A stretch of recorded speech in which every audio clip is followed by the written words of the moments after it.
Hello! Welcome to the Revelry Gaming Podcast. I'm Danny. I'm Daniel. And we're back for episode 2. Yes, we are. We made it to episode 2, Daniel. Episode 2. It's all downhill. It's a milestone. From here. Yeah. We got the shit down now. I'm excited. We got a new look. Yeah. We moved stuff. Yeah, we moved stuff around. This is in regards to last week. We got a lot of feedback from friends, family, mostly. But they gave us some tips on how we can adjust the way we look on screen. And we think this looks a little bit better. So let us know what you think. More pleasing to the eye.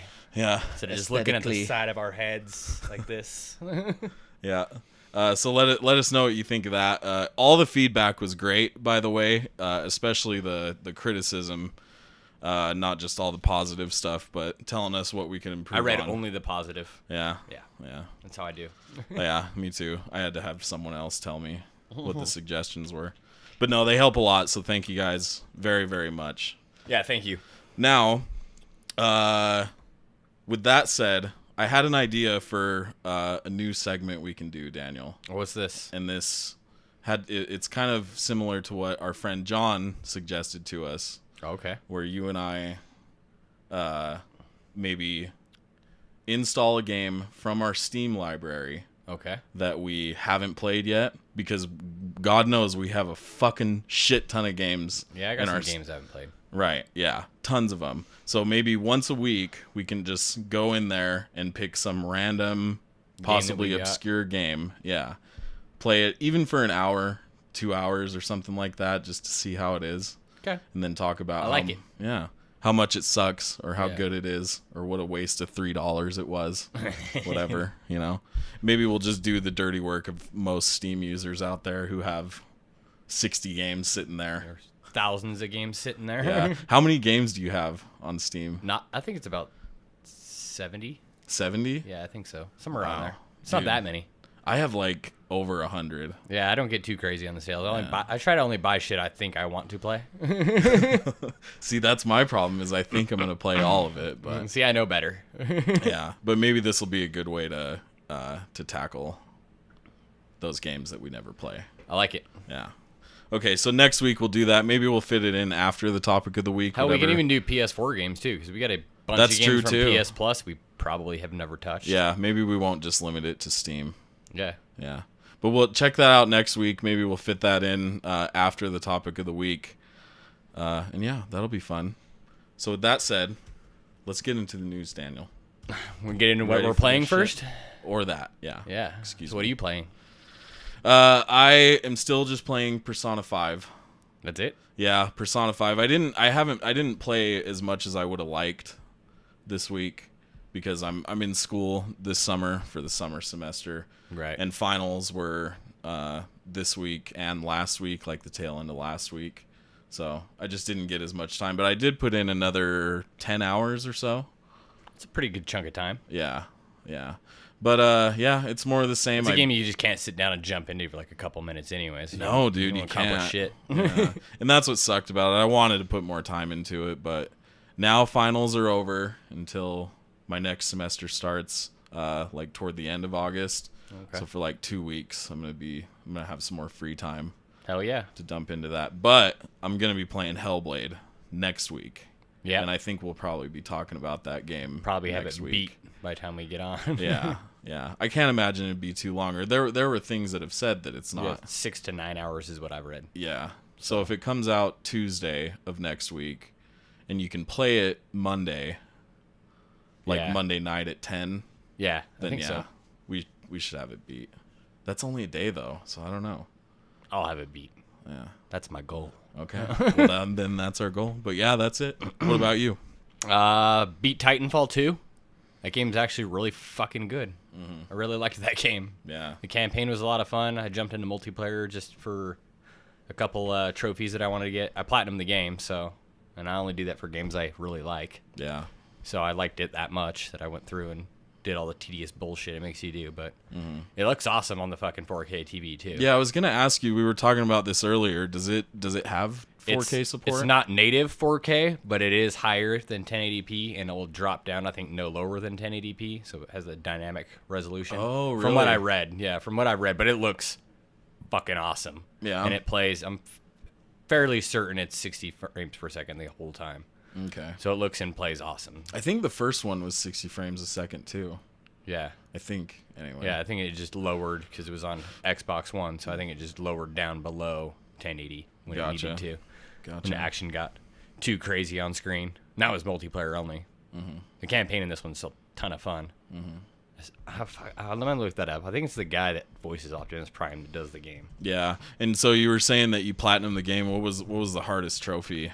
Running the gauntlet. There's one for beating the commander score, and then there's another one that becomes the master, and you have to get in the top 3 on the gauntlet scoreboard, and the time you got to beat is 33.65 seconds, and I think I got it by 33.5, so just barely.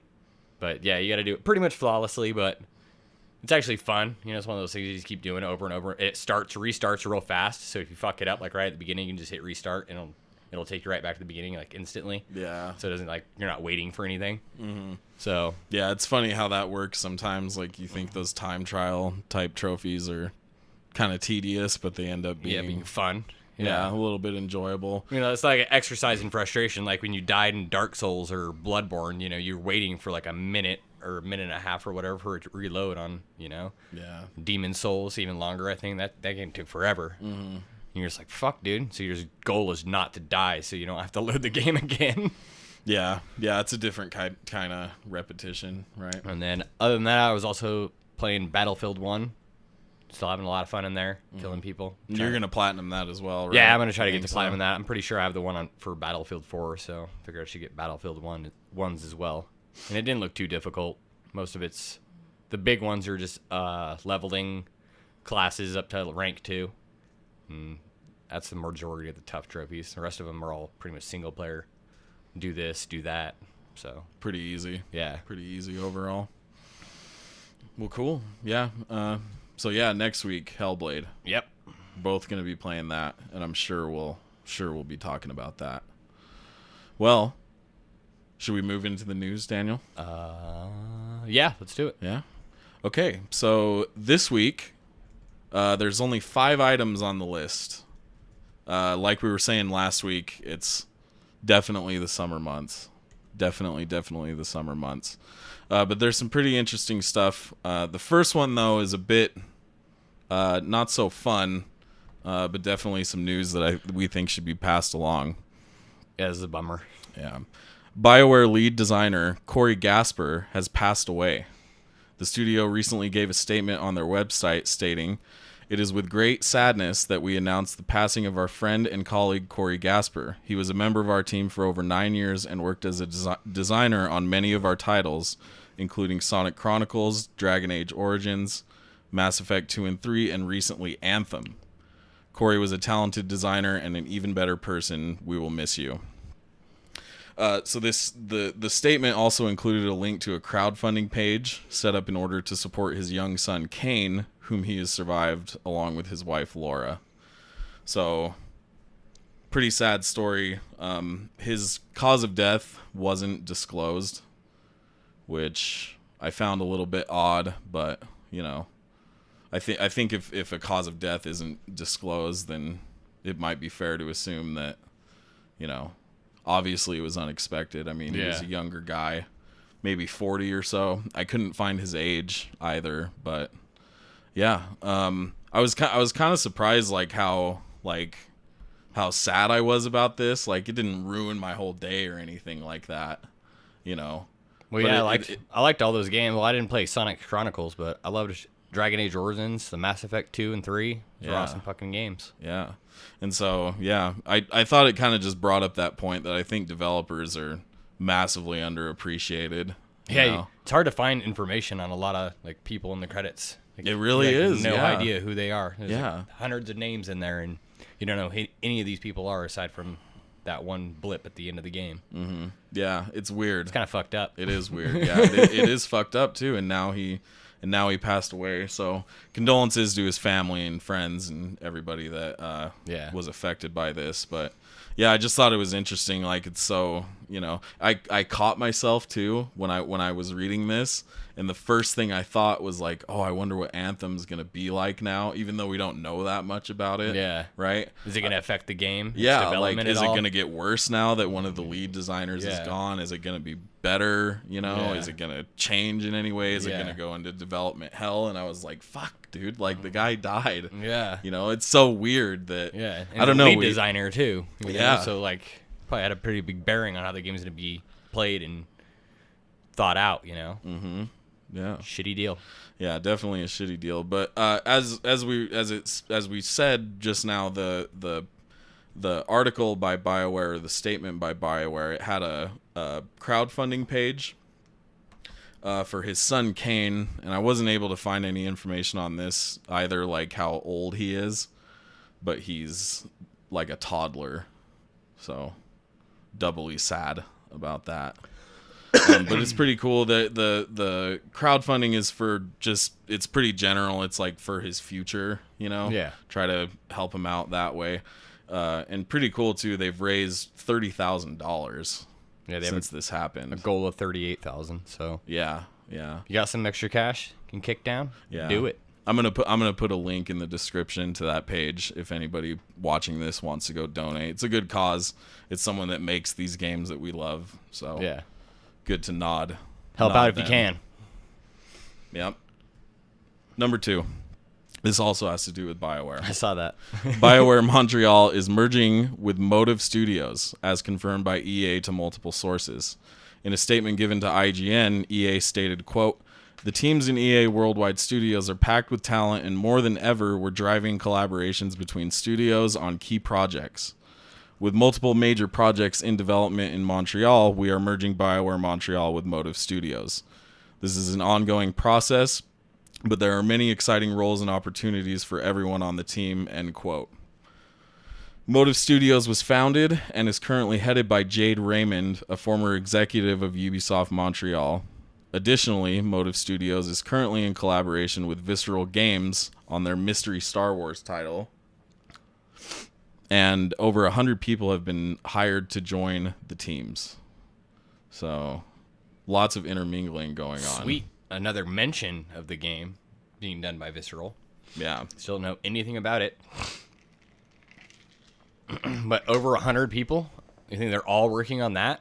Yeah, as far as I could gather, I have it pulled up here, but I don't think they specified on where exactly the teams were going, like whether they were going with actual Motive or if they were going with BioWare Montreal. But yeah, adding more people, and then they're merging these guys together, these two teams together, and yeah, it just seems a little odd to me that they want to go and dump more resources into that. Like, were they shorthanded or something over at Visceral? You know, that's kind of what I'm wondering about. Probably. It's supposed to be a pretty big game. Yeah. Yeah, I'd imagine. I mean, it's got to be, right? High profile Star Wars game. I think it's supposed to be considered canon. Yeah, and they've kept it really close to the chest thus far. We still don't really know. close to the chest. Haven't seen shit on it. Yeah, I mean, all we really know is that Amy Hennig, Yeah. one of the directors for Uncharted. Writer of Uncharted 1 and 2. Oh, okay. I thought she was a director as well. I don't know. I don't know that for sure. I don't know. Look it up if Yeah. you want to know. Yeah. But yeah, she's really talented, obviously, and that's really all we know about it. Yeah. So, yeah, I don't she know. left Naughty Dog and got offered that job, and who wouldn't say no to that? Mm-hmm. Write a fucking badass original Star Wars story for a game. Oh yeah, Fuck yeah. yeah. But yeah, just kind of an interesting thing going on there. I mean, I wonder if it has anything to do with the mediocre response of Mass Effect Andromeda, right? Because BioWare Montreal, they were the ones that made Andromeda. Oh, did they? Yeah. Ah. So they're moving him over to, Okay. this other team. And also Jade Raymond, the head of Motive Studios, she's been working on a new unannounced IP it's been announced now for over a year. Not the actual game. Right. But it's being worked on. Something's being worked on. yeah. So I don't know. They're working on. Separate from the Star Wars game? Yeah. It's a different, completely new IP? Yeah. From what I could gather from from what I was reading, yeah. Well, shit. I wonder what that is. Yeah, I have no idea.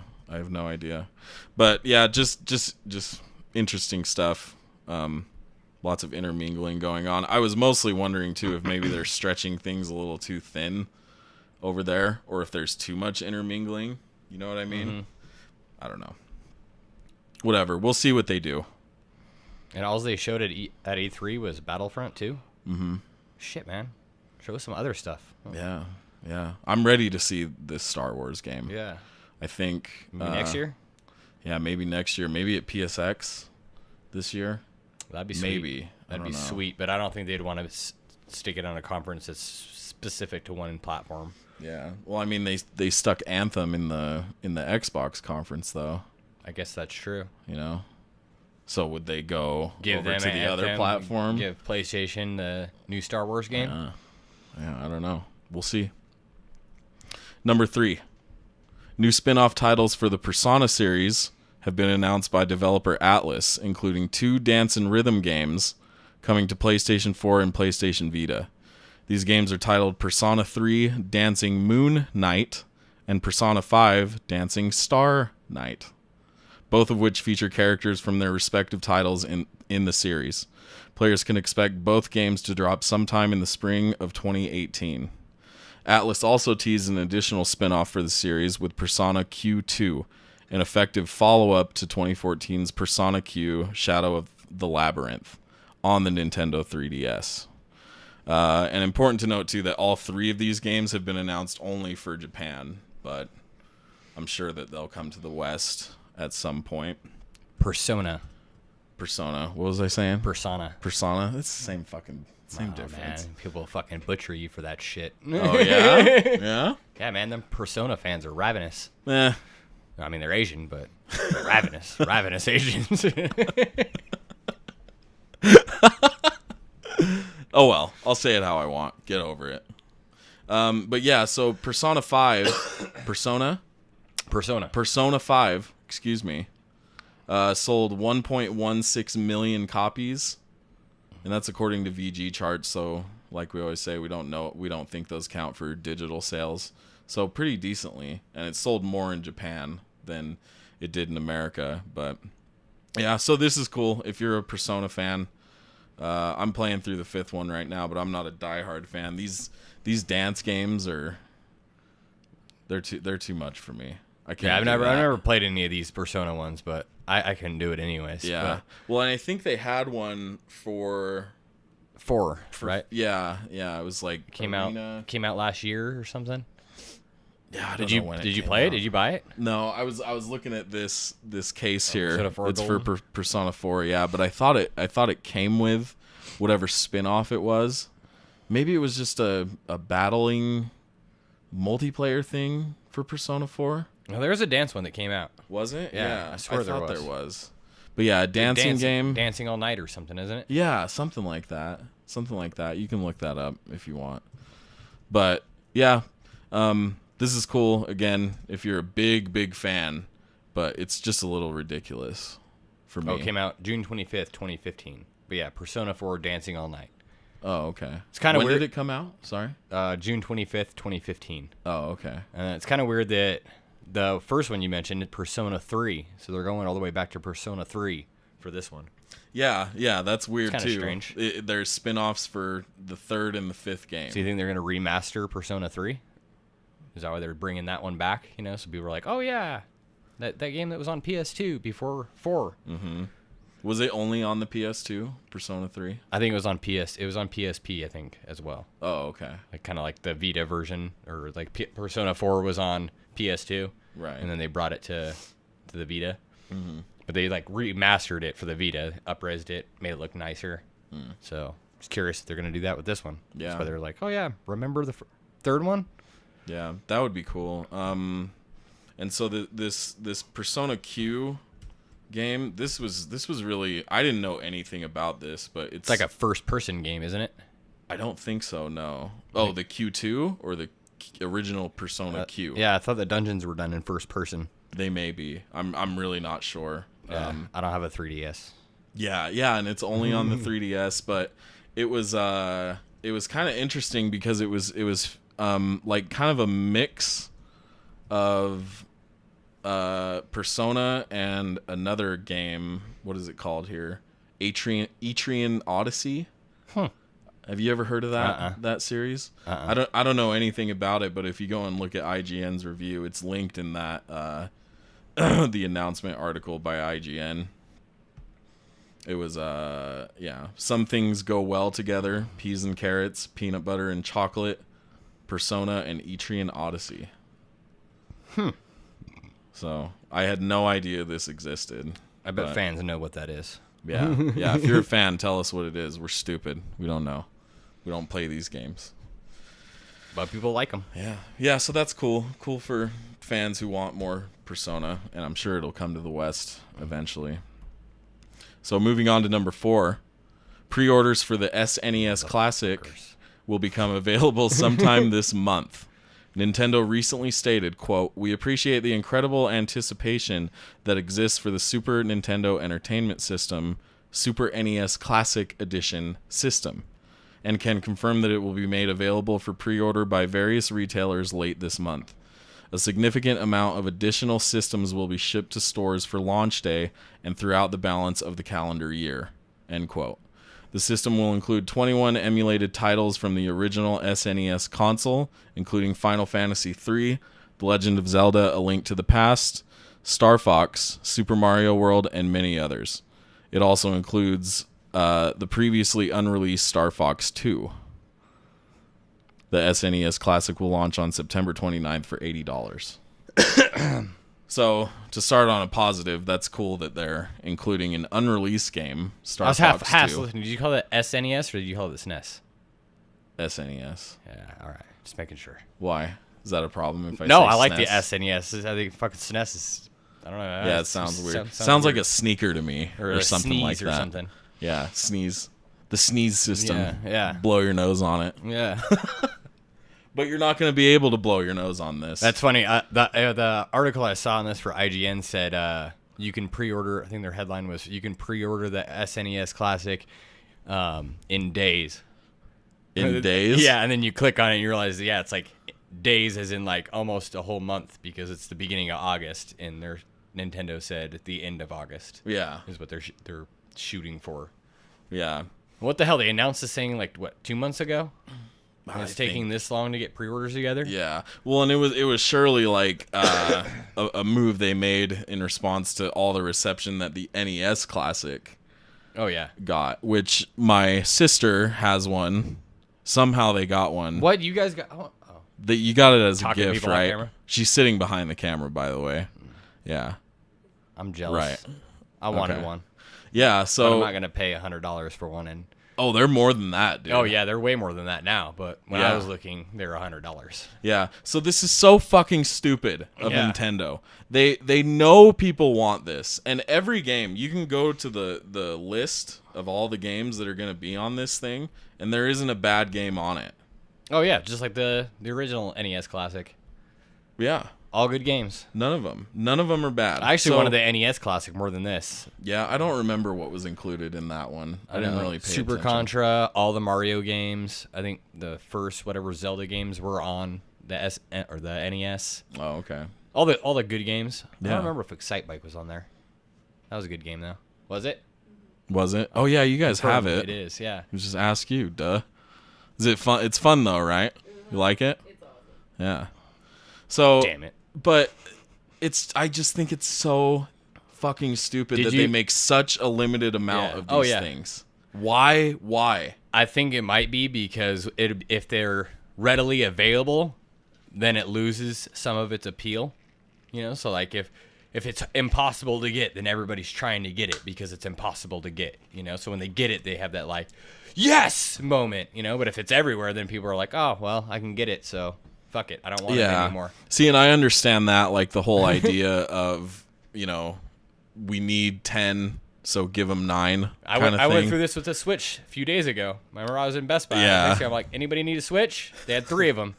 And then I found it, and I was like, well, I don't really want this anymore because now I have one in my hand, and I don't really need it. Oh, So, okay. fuck it, I'm out of here. So that actually, okay, so it works on you, is Yeah. what you're saying.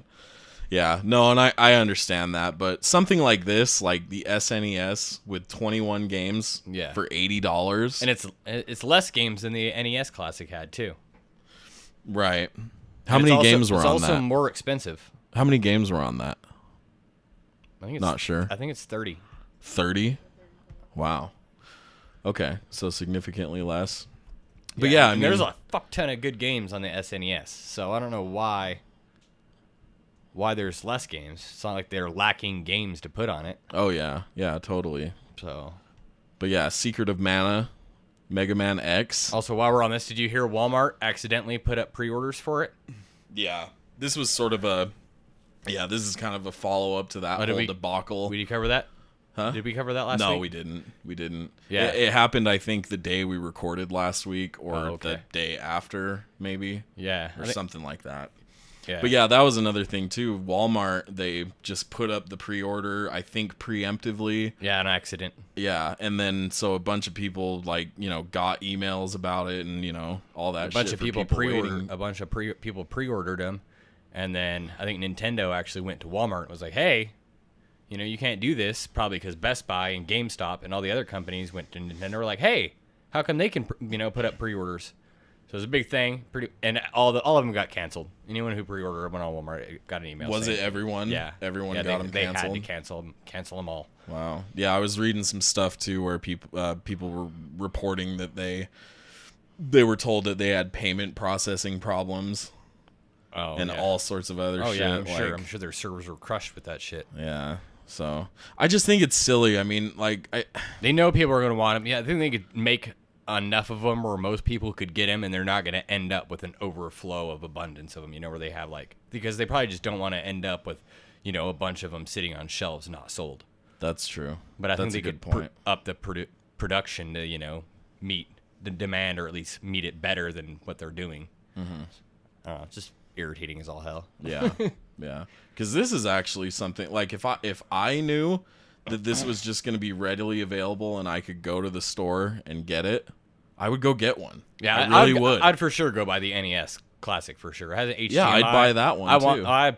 I have my NES still, and it's hooked up, but I just want the HDMI hookup. Exactly. So I can those are like the only games I want to play, are the games that came on it. So GameStop actually had some, or ThinkGeek, I think, had a limited amount of the NES Classic, but it had to be bought in a bundle with like an art picture or some other random stuff. I think the lowest priced one was $140. But they Just sold bundled with some other bullshit. Yep, exactly. Like, hey, clear out this other stock of these bullshit items we have. Help us get rid of them. Yeah, the lowest one was $140, and it sold out like instantly. Where was this at? ThinkGeek. ThinkGeek? Yeah, owned by GameStop. Oh, okay. I'm pretty sure. Okay. Gotcha. Well, yeah, so good luck. If you're going to pre-order one of these things, good luck. But it was all, again, they said that they're going to send out more units, but who knows how many. Yeah. Probably not enough. That's just them trying to save face. Yeah. So good luck. Hopefully you can get one. Yeah, if you want one, I wish you luck. I hope you get one. Number 5.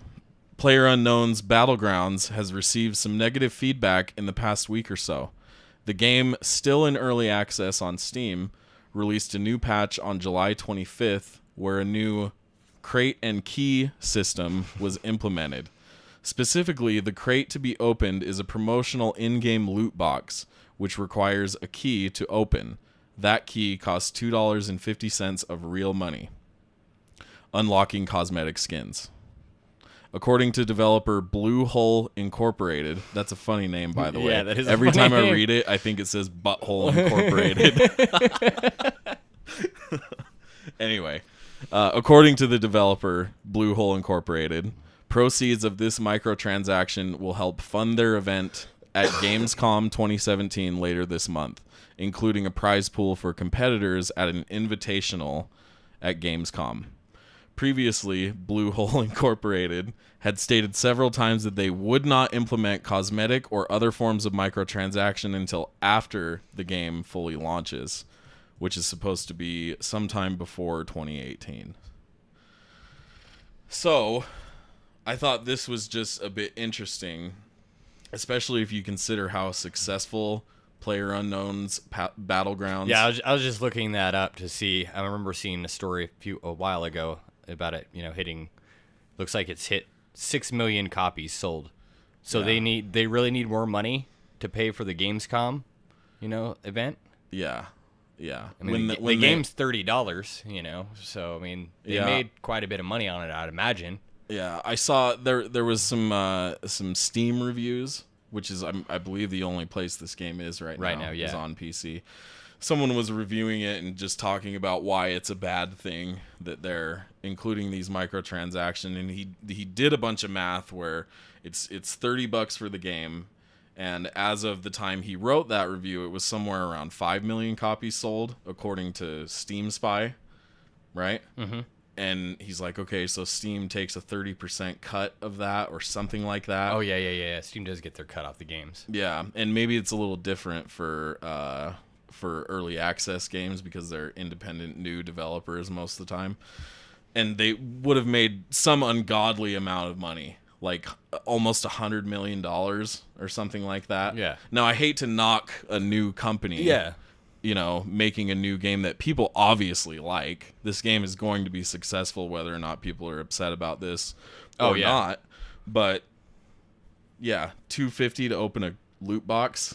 Yeah, it seems kind of unnecessary. Yeah. And the idea sounds like it's ripped straight from Borderlands 2.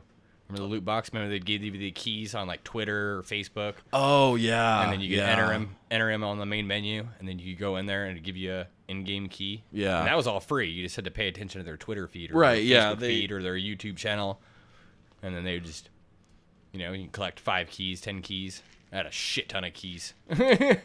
Were any of them keys that you had to pay for though? No, it was all they free. just gave them away fucking all the time. Yeah, they just gave away right? codes like every day or every week. Yeah. Yeah, so this, I don't know, seems a little fishy to me, especially because they're at the end where we mentioned that they've said numerous times that they wouldn't implement those kinds of things.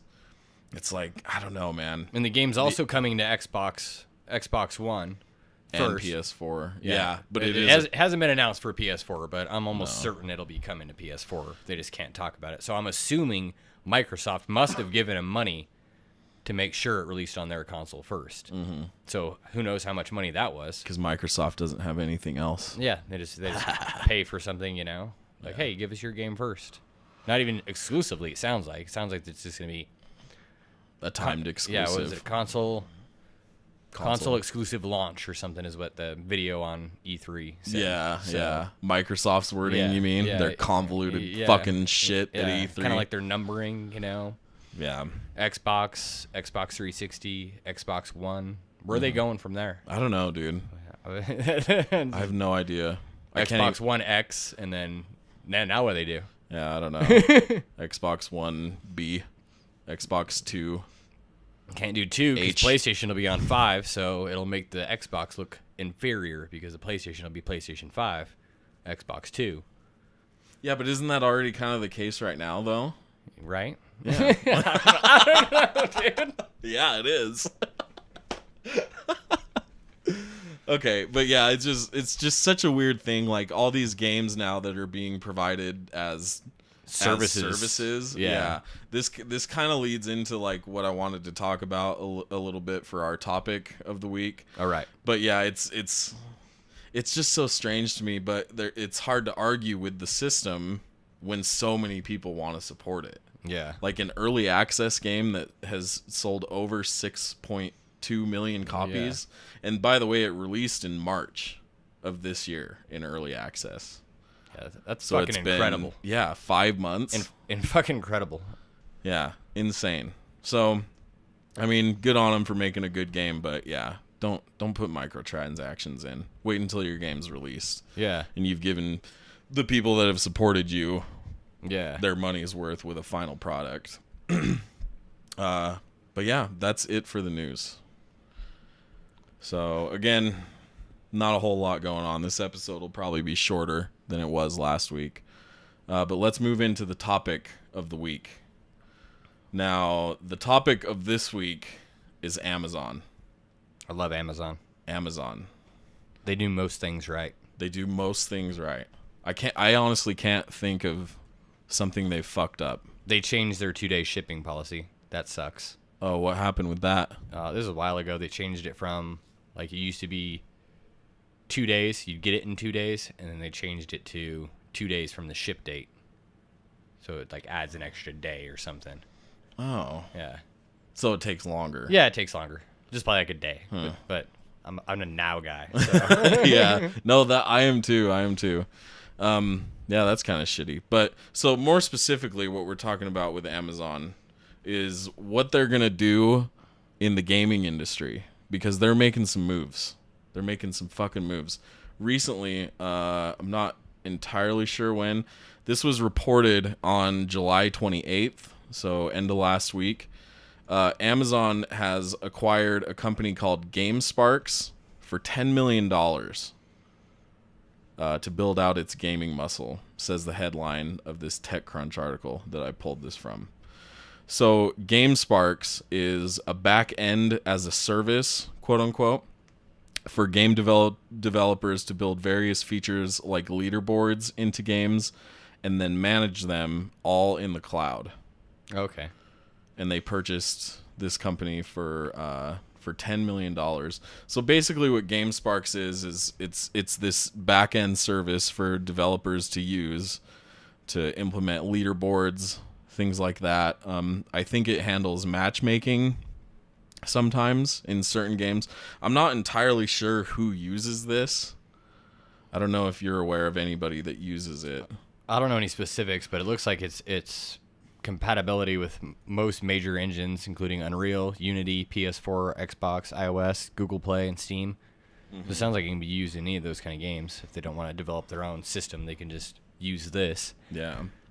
So it's a pretty cool little product, right? And it has its place in games. So Amazon buying it is just, I think, sort of indicative of what they're trying to do. In terms of all the other things. So some other things about Amazon, if you didn't know, they have their own game engine. It's called Lumberyard, and it's being used in a game right now called Star Citizen. You heard of this game? Oh, yeah, I've heard of that game. Yeah. You build a bunch of ships. Yeah. You're fucking flying through space as space pirates. Yeah, it's another game that's in early access and has been in early access forever. Years now. Yeah. Right? Is it still in early access or is it out now? Well, yeah, we could be wrong. Maybe you ought to look that up so we're not giving false information here. But yeah, it was in early access for a long time. And one of the guys that is, I think, a director or a lead designer on the game. He's someone pretty well known in the gaming industry, but it uses this Lumberyard engine, and I'm not sure if it has the entire time the game's been has existed or if it's since moved into this Lumberyard engine. But yeah, it's being used. And another tied in with that, Amazon is currently working on 3 games. One's called Breakaway, another called New World, and the third called Crucible. And did you find anything on Star Citizen? It says I just can find alpha is delayed. When was this? That was 14 hours ago. So alpha delayed. Yeah, Star Citizen 3.0 alpha is delayed. Okay, so this game isn't out yet. Yeah, but that's not what we're talking about. It's using this Amazon engine. But yeah, that game's been in development forever, and people have been paying for it. I'm pretty sure. Mm-hmm. Yeah, I seem to remember it being a Kickstarter project at some point. Maybe not, but I'm pretty sure it was crowdfunded. I think it was originally crowdfunded. Yeah. So anyway, yeah, they're making 3 games. They have like a subsidiary of their company called Amazon Game Studios. So they're making games. Well, hell yeah. Yeah. Isn't that crazy? Yeah. I don't know, man. Like, and GameStop's doing the same kind of thing. They started publishing games. Right. I mean, I see why GameStop would do it, because they have a lot of brick and mortar stores. So if people just eventually go all digital, a lot of their business is going to go away. So trying to diversify out and do other things in the field. They bought ThinkGeek, a bunch of nerd-related items, pop figures and stuff. You can see that in their stores. It's all over the place now. Yeah. Looks like a hot topic for nerd stuff. Yeah. Yeah. I haven't walked into a GameStop in a little while. You're not missing much. Okay. I hate those stores, but Yeah. But Go that's and buy my like personal- one game. Hey, you want to sign up for this? You No. wanna sign up for that? Yeah. What about this? You want to a pre-order magazine? games? You want to pre-order thing? You want a magazine? You want to come in the back with me real quick? And- Never mind.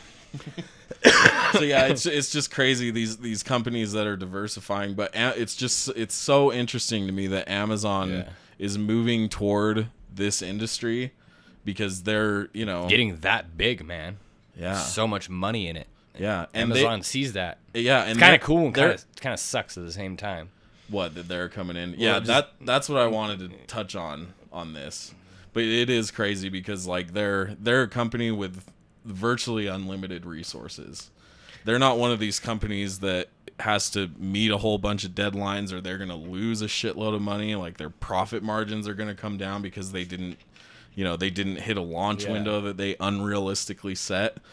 They have all this money and they have this time, and most importantly, the money. They can acquire talent, things like that. I think they just hired someone from Portal, like one of the Mountain Dew almost killed me, dude. I was trying to hold it for so long. It's all right. That's fine. But yeah, the girl from some girl from Portal, one of the developers on Portal. One or two or both? I think the original Portal. Okay. Yeah. But so, again, they're not this company that is confined by the same Restrictions rules and as- restrictions as most companies, being that that's all they do. They Yeah. make video games. Amazon does all of this other shit. And my sister was telling me that the owner or CEO of Amazon just surpassed Bill Gates as like one of the richest man in the world, right? the richest man in the world. Yeah. Yeah. He's got some money. Just insane. So moving on to some of the games they're making, let's go over some of these because this does tie in with what we were talking about with PUBG. So their game Breakaway. Breakaway is a 4v4 mythological sport brawler built for fast action teamwork and live streaming. Isn't that weird that they put live streaming in the first sentence of their game? So, assemble your team from an expanding roster of legendary warriors, including the relentless gladiator Spartacus, the twisted sorceress Morgan Le Fay. Morgan Le Fay? She's from like King Arthur. Oh, okay. Legend, right? I have no idea, dude. I'm pretty sure. That's where I'm going with that. I'm sticking with it. And I ain't even gonna look it up. I'm just guessing. And the bloodthirsty Vlad the Impaler. I know who that is. That's Dracula. Is it Dracula? Yeah, Vlad the Impaler. I feel like I should know this Yeah. shit, but I don't. You should know that. So anyway, it kind of sounds like a MOBA type game, kind of like Smite. If anybody's played Smite out there, it's like a I know what kind of game you're talking about. yeah, a No idea. MOBA. Yeah, MOBA. Yeah, MOBA. Yeah, massive online battle arena where you get the little characters and you all just kind of fight each other. Yeah, League of Legends. Yeah, League of Legends. What's the other huge one? Dota. Heroes of the Storm. Yeah. By Blizzard. I mean, it's a popular genre, but so my biggest takeaway from this Breakaway description is that they have the word live streaming in the first sentence of their description for it. So that ties in with the fact that they own Twitch. Amazon owns Twitch? Yeah. Let us not forget that. They own Twitch. They bought it I think in 2015 For or real? 2016. Yeah, I have it the link is on there in the stories I gave you. Found it in it was like 2015, 2016. So they have this platform that is one of the biggest video content providers aside from YouTube for gaming, right? So they have access to this platform to get their game in there. And MOBAs are typically, they kind of fit into that realm of games as a service. Yeah. They're games that constantly receive updates. They're games that sometimes are a little bit unfinished on release. So, their next game is called New World. Carve your own destiny in New World, a massively multiplayer, open-ended sandbox game set in a living, cursed land. Choose how you play, what you do, and whom you work with or against in an evolving world that transforms with the seasons, weather, and time of day.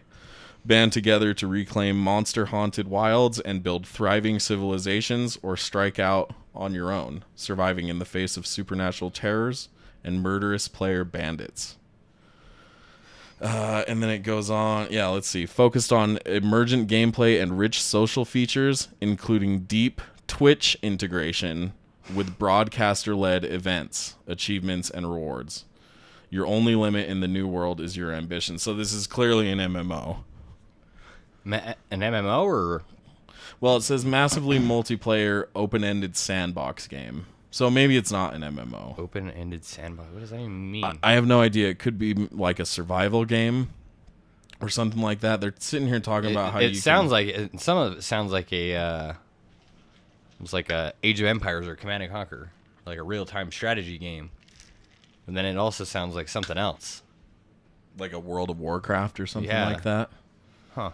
That actually sounds kind of interesting. Yeah, who knows? I mean, it's kind of hard to draw from. What are these games? It doesn't say what they're for either, does it? What do you mean, like what systems they're on? No, they don't. I would assume it would be across all platforms, though. Yeah, but maybe not. Maybe they can get more money otherwise. Well, I mean, it'd have to be. It had to be on all like those like consoles or PC, right? If it's going to use Twitch, 'cause you can't really Twitch a phone game, right? Oh yeah. I assumed that was just kind of out by default. Yeah, okay. I would hope they're not mobile games. My God. So again, they're using like they're talking about Twitch integration, right? Mm-hmm. So they're focusing on like, yeah, we own Twitch too. So, you know, people are going to want to watch these games. It's free marketing. Like Twitch is basically free marketing, right? But they own it. Yeah. So then they can push their own games on their service. Like, hey, come play this game. Yeah. And so the last game called Crucible. Crucible is a third-person, last one standing game of trust and betrayal. Each match pits human and alien competitors with unique weapons and abilities against one another on a lush alien world. Players make and break alliances on the fly. And in Crucible, it takes a mix of combat skill, strategic planning, and social finesse to survive. Social finesse? Yeah, social finesse. I don't know what that means. Say thank you after you fuck over your friend for killing him, right? Or after you just kill someone. Yeah. Hey, thanks. I fucked your mom. That's social finesse right there. You know? For sure. So this is another. They don't use any language here that indicates that they want to. Nothing about Twitch in this one. Yeah, nothing about live streaming or Twitch. But we beat it to death in the first two descriptions. We're okay on this one. Yeah. But clearly, it's probably going to have the same kind of thing if it's a third-person, last one standing game of trust and betrayal. Yeah, it's a streamable game. Yeah. You know, totally. So yeah, I mean, if any one of these games is successful, then they're in the business of making games. But I'm just unsure about it, and I don't necessarily know. All the games they have to go against are pretty tough to beat. You know. Like any kind of Dota or League of Legends, they're not going to be able to compete against those. Those games are massive already. Yeah. They're like Overwatch comes to mind for Crucible. I mean, it's not first person, but there's third person, but sounds like a similar kind of idea. Mm-hmm. Yeah, so see, and that's the part I don't necessarily like about this. I mean, it's cool that they're making games, but it seems like maybe they're just trying to cash in on all of these newer things that multiplayer games. Multiplayer games as services, games that, you know, aren't necessarily complete. Now, the games as services, like, those can be done right, you know. A lot of people will argue that, I don't know, a game like The Division is a good way to do that, even though it was kind of fucked up at launch and not exactly what everyone was expecting. Overwatch isn't bad. You pay for Overwatch and that's the game. Like there's no pay or microtransactions or anything in that game, is there? Oh yeah, there is. Oh, there is. You can spend money in Overwatch. I'm pretty sure. Yeah, you can. But none of it's just for skins and stuff, right? It's all just for skins. Not pay to win or anything. Yeah. No, so you can do it right. So yeah, it goes back to that whole thing we were talking about with PUBG. Yeah. Like it's not necessary. We probably should have mentioned that. It's not necessary for anyone to open these crates that they have in Battlegrounds, but it's mostly the fact that they said they wouldn't be doing that. Yeah. But yeah, it just all seems to be moving in this direction of these multiplayer games, these games that are going to get constant updates and just keep on going for years and years. And we're not really getting a full and complete game forever. You know what I mean? Yeah. So I just think it's interesting that they're trying to move in on this. I didn't know that they bought Twitch. How much did they pay for it? I'm not sure. Probably a lot. Oh, here. I have it Googled already. Did you find $970 million. Holy shit. Nearly $1 billion. Murmured. What? Yeah. It says people murmured to the people watching 970, referring to the cash portion of the purchase price. It doesn't seem like that much, really. $970 million? Yeah. I mean, for a big company wasn't Amazon, that company that made Candy Crush bought for $5.2 billion? I don't know. I'm pretty sure. Who made that game? I'm not sure. I think that was like a stolen idea, wasn't it? Did you ever hear about that? Yeah. Yeah. And then the poor bastard can't do anything because the one that actually profited on it just lawyered up. Yeah. For because he has all the money. Yeah. Yeah. So yeah, interesting stuff with Amazon. I think they're really like kind of a sleeping giant as far as making games goes. And so now this kind of ties into the initial article that I had seen about this with Amazon acquiring GameSparks for $10 million. They also already owned or had a subsidiary to their company called Amazon Web Services. Okay. Which is basically the same thing as GameSparks. If you go on their website on Amazon Game Studios, it seems like the same thing, that they're just providing these services for cloud-based stuff, leaderboards and whatnot. Okay. So yeah. Yeah, bring that up. Back to that Candy Crush thing. Activision spent $5.9 billion to buy King Digital. Who bought them? Activision. Activision did? Yeah, Call of Duty guys. Activision. Yeah. They bought that? Yeah. I didn't know that. $5.9 billion. What the fuck? Disney bought Star Wars. All of Star Wars for $4.2. Yeah. And Marvel for around the same price. Yeah. And these guys bought King Digital for $5.9 billion. Fuck. Isn't that insane, dude? That's what I'm saying. That These game must have huge made a companies. fuck ton of money. It must still make a fuck ton of money if Activision bought it. Yeah. Because they haven't been doing Activision anything. Blizzard ain't stupid. No. People still play it. Oh, I know. I'm just saying, like, they aren't. I haven't seen like a Candy Crush 2 or anything. Yeah, exactly. They're just sitting there like, yeah, we'll spend all this money and we'll make it back in a year. Yeah. Because people pay out the ass for that kind of thing. That's crazy. Yeah. So I don't know, man. Amazon, I think we're gonna have to look out for them, like in the next 5 years or so. Like, what if one year we had Amazon at E3?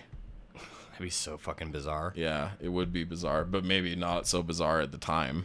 You think it'd be like Amazon Games, or do you think it would be like they'd have like a name, like a new name? Yeah. So it's not like. I don't know. It seems like for most of And now Amazon Game Studios fucking comes out as a bunch of fucking uptight CEO motherfuckers. Hello. Who are you people? We're at Amazon. We're just got into this business. What do you guys like? What do you guys want? Yeah. I don't know. It does sound a little weird. But it seems like most of their other stuff that they have, they like to tie their name to it. Right? Like all the other shit. I didn't know they owned Twitch. Oh yeah, I guess they didn't change that, but Lumberyard, that was already Lumberyard established. sounds like a fucking lumberjack simulator or something. Right. That's what I think about when I first. Yeah. Oh, it's in beta too. Yeah, it's in beta. What is?